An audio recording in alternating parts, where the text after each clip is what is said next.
Welcome to modern education. आज हम लोग प्रैक्टिस सेट 8 करेंगे, सामान्य हिंदी का आरओ एआरओ सहायक समीक्षा अधिकारी परीक्षा के लिए। चलिए शुरू करते हैं विलोम शब्द से। उन्मीलन शब्द का विलोम शब्द क्या है? तो उन्मीलन शब्द का विलोम शब्द होता है निमीलन। निमीलन, ठीक है। उन्मीलन का मतलब होता है आंखों का खुलना और निमीलन का मतलब होता है पलक का गिरना, झपकना या आंखें बंद होना, ठीक है। निम्नलिखित में से सौम्य का विलोम शब्द क्या है? तो सौम्य का विलोम शब्द होगा उग्र। उग्र कह सकते हैं या इसको हम लोग कह सकते हैं उत्तेजित भी कह सकते हैं, ठीक है। अनुलोम शब्द का क्या विलोम होगा? अनुलोम शब्द का विलोम होता है प्रतिलोम। प्रतिलोम, ठीक है। अनुलोम मतलब सांस लेना, प्रतिलोम मतलब बाहर निकालना, अनुलोम विलोम ऐसा ही कुछ, ठीक है। नीचे दिए विलोम शब्द युग में कौन सा त्रुटिपूर्ण है? ठीक है, त्रुटिपूर्ण कौन सा है? देखिए इसमें क्षर और अक्षर सही है, समास का व्यास या विग्रह भी होता है, और स्वल्पायु का चिरायु भी ठीक है, और आहार का विहार नहीं हुआ, यही वाला त्रुटिपूर्ण है। आहार का विलोम क्या होता है? आहार का विलोम होता है निराहार। निराहार, निराहार कह सकते हैं, और या फिर इसका विलोम हम कह सकते हैं अनाहार। आहार का विलोम निराहार या अनाहार कह सकते हैं, ठीक है। आगे बढ़ते हैं।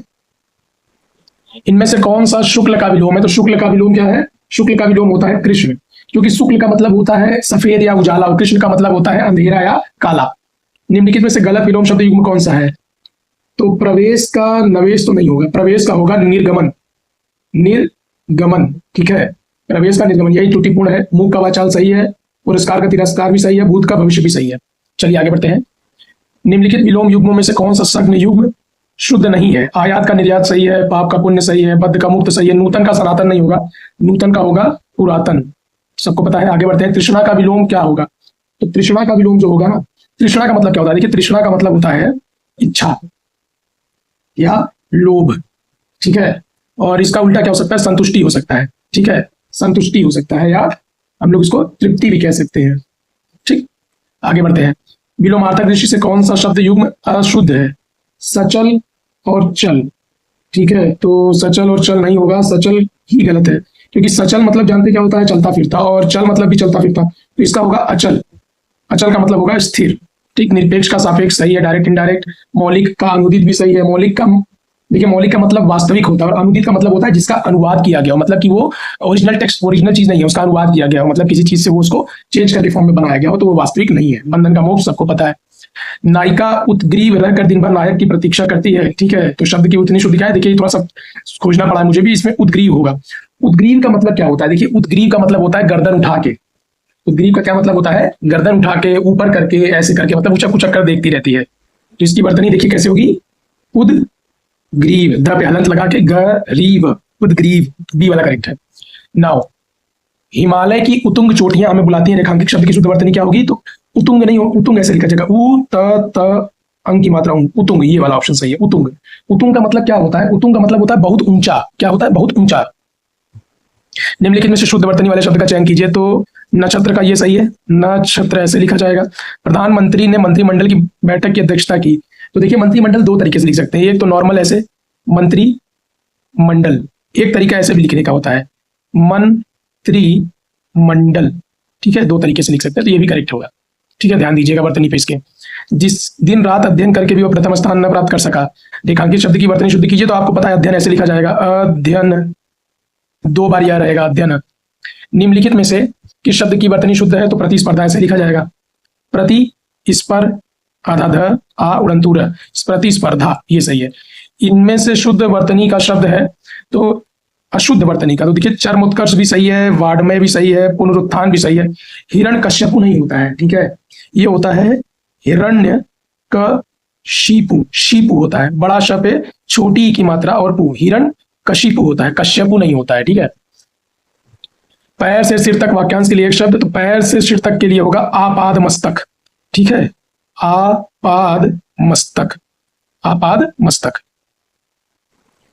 निम्नलिखित में से शुद्ध वर्तनी वाले समूह का चयन कीजिए। तो देखिए इसमें बहु प्रदर्शन बेचना, देखिए प्रदर्शन की जो वर्तनी है शुद्ध है। प्रदर्शन देखिए ऐसे ही लिखा जाएगा, प्रदर्शन, तो पहला वाला ही शुद्ध है, बाकी सब सही होगा। सुमेरु, स्थाई और सूची, ठीक है। और लघुत्तरी, क्लिष्ट, वजीफा, देखिए क्लिष्ट का मतलब जान लीजिए, क्लिष्ट का मतलब होता है कष्ट में पड़ा हुआ, कठिन, क्लिष्ट। स्वावलंबी, साधु और त्योहार, ये भी सही है, सब सही है। बाघ और बकरी एक घाट का पानी पीती है, पीती है नहीं होगा, यहाँ पे होगा पीते हैं। तो ये बी ऑप्शन देखिए, बाघ और बकरी एक घाट का पानी पीते हैं, ये शुद्ध रूप है इसका, ठीक है। आगे बढ़ते हैं। गुरु के समीप रहकर अध्ययन करने वाले को क्या कहते हैं? उसको कहते हैं हम लोग अंतेवासी। क्या कहते हैं? अंतेवासी। वासी, जो गुरु के समीप रह के अध्ययन करता है उसे कहते हैं अंतेवासी। जिसके हृदय पर आघात हुआ उसे क्या कहेंगे? मर्माहत। मर्माहत, मर्माहत, जिसके हृदय पर आघात हुआ उसे कहेंगे मर्माहत। किसी के प्रति उदारता एवं कृपा पूर्वक किया जाने वाला व्यवहार किसे कहेंगे? उसे कहेंगे अनुग्रह। अनुग्रह, विग्रह निग्रह वग्रह नहीं, अनुग्रह कहेंगे। हर काम को देर से करने वाले को क्या कहेंगे? दीर्घ सूत्री कहेंगे। जो हर काम को देर से करता है ना, दीर्घ सूत्री कहेंगे, उसको कहेंगे दीर्घ सूत्री। अनुशासन शासनात्मक कार्यवाही की प्रक्रिया के फलस्वरूप पद के नीचे उतारना, तो पद प्लस अवनति, उन्नति नहीं अवनति, तो पदावनति होगा। ठीक है, पदावनति, दिस विल बी करेक्ट। ठीक है, डिमोशन कहते हैं जिसको। कुछ खास शर्तों पर किसी कार्य का समझौता जो होता है उसे कहते हैं संविदा। क्या कहते हैं? संविदा। और इसको देखिए हम लोग संविदा को अनुबंध भी कह सकते हैं। यहाँ पे अनुबंध, अनुबंध। आगे बढ़ते हैं। यायावर शब्द का सही अर्थ क्या है? तो यायावर शब्द का अर्थ होता है जो कि एक स्थान पर टिक कर न रहे। ठीक है, जो एक स्थान पर टिक कर नहीं रहता उसे कहेंगे यायावर। निर्गुण शब्द का सही अर्थ क्या है? जो सत्व रज तम तीनों गुणों से परे हो, जो सत्व रज तम तीनों गुणों से युक्त हो, ये तो गलत है। जो कोई अवगुण न हो, ये भी गलत है। जिसका कोई गुण न हो, ठीक है, वो होगा निर्गुण। ठीक है, जिसका कोई गुण न हो, या फिर आकार भी कह सकते हैं उसको। अगोचर शब्द क्या होता है? जिसको हमने एक वीडियो में किया था, इंद्रियों के सारे जो वाक्यांश होते हैं कंफ्यूजिंग, आप वो देख सकते हैं, मैं लास्ट में पिन कर दूंगा। तो जिसका अनुभव इंद्रियों को न हो उसे कहेंगे अगोचर। ठीक है, निम्नलिखित में से कौन सा वाक्य शुद्ध है? इस बात का स्पष्टीकरण करना आवश्यक है। प्यास तीखा होता है, आप इतनी देर में क्यों आए? प्रत्येक श्रमिक को 2 रुपए मिले। तो अशुद्ध पूछ रहा है, तो अशुद्ध जो उसमें वाक्य होगा उसमें ये पहला होगा। इस बात का स्पष्टीकरण करना आवश्यक है नहीं। इसको देखिए 2 तरीके से लिख सकते हैं। इस बात का स्पष्टीकरण करना एक तो अनिवार्य है, दूसरा लिख सकते हैं इस बात का स्पष्टीकरण आवश्यक है। करना भी हटा देंगे। ठीक है, आवश्यक है। ठीक, 2 तरीके से लिख सकते हैं इसको हम लोग। आगे बढ़ते हैं। नाउ निम्नलिखित में से तत्सम शब्द की जोड़ी नहीं है, तो इसमें से तत्सम शब्द की जोड़ी जो नहीं है वो कौन सी है?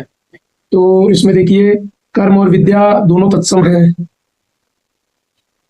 दधी और भात नहीं, ये दोनों क्या है ना, ये दोनों तद्भव शब्द हैं। ठीक है, तद्भव शब्द हैं दधी और भात, ये नहीं है जोड़ी तत्सम की। मृत और मृग भी है, ज्ञान और क्षेत्र भी है। ठीक है, आगे बढ़ते हैं। दधी का तद्भव क्या होता है? दही। ठीक है, निम्नलिखित में से एक तद्भव शब्द है। देखिए इसमें से पुंजी, नयन, मूर्ख, शकुन, तद्भव। तो इसमें तद्भव शब्द है पुंजी। पुंजी का किस तत्सम शब्द से बना है? पुंज तत्सम शब्द से क्या बना है? पूंजी बनी है। ठीक है, आगे बढ़ते हैं। निम्नलिखित में से चना का तत्सम रूप कौन सा है? तो ये देखिए थोड़ा सा अलग दिया है, तो इसमें चना का तत्सम रूप होगा चणक। चणक का होगा तद्भव चना। थाली का तत्सम रूप क्या है? तो थाली का तत्सम रूप होता है स्थाली। इस थाली से बनती है थाली, याद रखिएगा। नाउ आगे बढ़ते हैं। कपाट शब्द का तद्भव रूप क्या है? तो कपाट का किवाड़ होगा। ठीक है, कपाट का किवाड़ होगा तद्भव। कपड़ा का देखिए तत्सम बताता हूं। कपड़ा का होगा करपट और कांटा का होगा कंटक, ये तत्सम शब्द है। कमर का जो तत्सम शब्द होता है वो होता है कटी, मतलब कटी तत्सम शब्द है जिसका तद्भव क्या है? कमर, कमर। अहेर शब्द का तत्सम रूप क्या है? तो अहेर शब्द का तत्सम रूप जो होता है वो होता है आखेट। आखेट से क्या बनता है? अहेर, अहेर। ठीक है, निम्न में से बारात का तत्सम रूप क्या है? तो बारात का तत्सम रूप होता है वर यात्रा। वर यात्रा, वर यात्रा से क्या बनता है? बारात बनता है, बारात बनता है। आगे बढ़ते हैं। निम्नलिखित तद्भव शब्द, तद्भव तत्सम शब्द युग्मों में से त्रुटिपूर्ण की पहचान कीजिए युग्म की। ठीक है, तो द्योढ़ा का द्वयर्ध, ठीक है, ये भी सही है। जीव का जीवा सही है। जीना का जीर्ण का जीना सही है। धड़ का धीर नहीं होगा। ठीक है, धर्त का धीर होगा, याद रखिएगा। धड़ का धीर नहीं होगा, धर्त का धीर होगा। ठीक है, समेटना शब्द का तत्सम रूप क्या है? समेटना शब्द का तत्सम रूप है संहारण। तो संहारण, संहारण का क्या होगा? समेटना। संहारण का क्या होगा? समेटना। मीनाक्षी का पर्यायवाची शब्द क्या है? तो मीनाक्षी दुर्गा माता का, दुर्गा जी का क्या है? पर्यायवाची शब्द है मीनाक्षी। ठीक है, निम्नलिखित में से तरंग शब्द का पर्यायवाची क्या है? तो तरंग शब्द का पर्यायवाची होता है लहर, हिलोर, या ऊर्मी भी कहेंगे और वीची भी कहेंगे। ठीक है, तो इसमें देखिए तरंग शब्द का पर्यायवाची क्या है इसमें? तो ये ऊर्मी हो सकता है। ठीक है, ये करेक्ट है। लहर, हिलोर, ऊर्मी, वीची। लहर, हिलोर, ऊर्मी, वीची। ठीक है, आगे बढ़ते हैं। निम्नलिखित शब्द में से वात का पर्यायवाची शब्द क्या नहीं है? ठीक है, तो वात प्रकंपन है, मारुति है, अनल है। वात मतलब हवा। हुतासन किसका पर्यायवाची शब्द है? हुतासन, हुतासन आग का पर्यायवाची है। ठीक है, आग का। नाउ आगे बढ़ते हैं। निम्न में से बहिन का पर्यायवाची शब्द नहीं है। भगिनी है, सहगर्भिणी है, बांधवी है, चित्रक नहीं है। चित्रक देखिए कई चीज का पर्यायवाची होता है, जैसे चित्रक वैसे आग का पर्यायवाची ज्यादा होता है, आग, वहनी या कृष्णु भी कहेंगे इसको, हुताशा भी कहेंगे, हुताशा। ठीक है, ये सब किसका है? आग का पर्यायवाची है चित्रक। निम्नलिखित में से घोड़ा का पर्यायवाची नहीं है तो अश्व नहीं है। अश्व देखिए किसका पर्यायवाची है? अश्व पत्थर का पर्यायवाची होता है। ठीक है, पत्थर, प्रस्तर, पाषाण। देखिए इसीलिए ना जीवाश्म बनता है, जो पत्थर में जीव पाए जाते हैं, जो जिसको हम लोग फॉसल कहते हैं, वो जीवाश्म, आश्म वहीं से आया है। तो यही है पत्थर का पर्यायवाची। बाकी सैंधव है, तुरंग, घोटक, ये सब किसका पर्यायवाची है? घोड़ा का। आशय शब्द का क्या अर्थ है? पर्यायवाची है तो आहार नहीं होगा, आंचल नहीं होगा। आशय है मतलब तात्पर्य है। ठीक है, तात्पर्य इज करेक्ट। इंद्र का पर्यायवाची शब्द क्या है इसमें से? तो बाजीगर, राज, राज, विनायक नहीं है, मधवा। मधवा क्या है? इंद्र का पर्यायवाची है। ठीक है, हनुमान का पर्यायवाची शब्द क्या नहीं है इसमें से? तो पवन सुत है, विनायक नहीं, विनायक किसका है? गणेश जी का पर्यायवाची है। ठीक है, निष्णात निम्नलिखित में से किस शब्द का पर्यायवाची है? तो निष्णात जो है ये है, निष्णात का मतलब होता है अच्छा ज्ञान देने वाला। ठीक है, निष्णात का क्या मतलब होता है? पहले ये जान लीजिए, अच्छा ज्ञान देने वाला। ठीक है, तो इसका पर्यायवाची शब्द क्या होगा? दक्ष। दर्प, युक्त या नैसर्गिक नहीं होगा। आगे बढ़ते हैं। निम्नलिखित में से त्रुटिपूर्ण पर्यायवाची शब्द समूह का चयन कीजिए। ठीक है, तो इसमें 50 पूज्य, आराध्य, वंद सही है। ब्रह्मा, सृष्टा और हिरण्य गर्भ ये भी सही है। फौरम, तत्काल, विलंब। विलंब नहीं होगा क्योंकि देखिए विलंब इसका विलोम है ना, तत्काल मतलब तुरंत वाला काम, फौरम वाला ये नहीं होगा, ये गलत है, तो यही होगा। बाकी महकवास, सुबास सब सही हो जाएगा। नाउ चौथाई शब्द का विशेषण क्या है? तो चौथाई मतलब 1/4 मतलब ये कंप्लीट नहीं है, तो ये क्या होगा? अपूर्णक बोधक विशेषण। ठीक, बड़ा घर, छोटा आदमी, नीला वस्त्र में विशेष पद कौन सा है? तो जिसकी विशेषता बताई जाती है वो होता है विशेष है। तो इसमें देखिए घर है जिसकी विशेषता है बड़ा है, आदमी क्या है? छोटा है, वस्त्र क्या है? नीला है। तो घर, आदमी और वस्त्र तीनों क्या होंगे? विशेष होंगे। इसीलिए तुम कहां पढ़ते हो, किस कोटि का विशेषण है? तो देखिए क्वेश्चन पूछ रहा है तो ये प्रश्नवाचक हो जाएगा। ठीक है, आगे बढ़ते हैं। नाउ नीचे दिए गए किस वाक्य में विशेषण का प्रयोग हुआ है? तो राम और श्याम भाई हैं। राम ने माँ से पानी मांगा और खाना मांगा, पानी और खाना मांगा। माँ ने खाने में दाल रोटी परोसी। राम ने रोटी खाकर और रोटी मांगी। ठीक है, तो इसमें है राम ने रोटी खाकर और रोटी मांगी। ठीक है, ये हो सकता है क्योंकि यहाँ पे और रोटी मांगी जो है ना परिमाण बोधक मतलब क्वांटिटी को बता रहा है, इसीलिए क्या है ये विशेषण हो सकता है। थोड़ा डाउट है लेकिन हो सकता है, चेक कर लीजिएगा। प्रतिदिन किस प्रकार का विशेषण है? तो ये कालवाचक है। प्रतिदिन काल बता रहा है, समय बता रहा है, तो कालवाचक है। नाउ भक्त की करुण पुकार सुनकर भक्त वत्सल भगवान दर्याद्र हो उठे। भक्त में वाक्य में प्रयोग विशेषों की दृष्टि से कौन सा युग्म सही है? तो देखिए एक तो पुकार है और एक है भगवान, क्योंकि दोनों की विशेषता बताई जा रही है। पुकार कैसी है? किसकी है? भक्त की करुण है। और भगवान कैसे हैं? भक्त वत्सल हैं, जो कि क्या हो चुके हैं? दर्याद्र उठे हैं। तो पुकार और भगवान दोनों क्या है? विशेष युग्म है। नाउ महान की उत्तमा अवस्था क्या होगी? महान की उत्तमा अवस्था क्या होगी? इसकी होगी महत्तम होगी। ठीक है, महत्तम। उत्तरावस्था क्या होगी? महत्तम होगी। और इसकी उत्तमावस्था क्या होगी? इसकी उत्तमावस्था होगी महत्तम। महान, महत्तर, महत्तम। ठीक, निम्नलिखित में से शब्द संख्यावाचक विशेषण कौन सा है? तो 10 काला राम, तो पता चला 10, नॉर्मल सी बात है, इजी। इकहरा बदन किस कोटि का विशेषण प्रयुक्त हुआ है? तो इकहरा बदन में क्या होता है ना, आवृत्तिवाचक विशेषण का प्रयोग हुआ है। ठीक है, इकहरा बदन का क्या होता है? इकहरा का मतलब होता है कि जैसे सिंगल लेयर्ड, सिंगल पसली, ऐसा कुछ मतलब पतली चमड़ी या पतली बॉडी, एक लेयर वाला ऐसा। तो 2 लेयर 3 लेयर तो क्या होगा? आवृत्तिवाचक होगा। तो हमने आज 8th डे कंप्लीट कर लिया है प्रैक्टिस। ठीक है, प्रैक्टिस सेट लगा लिया हमने।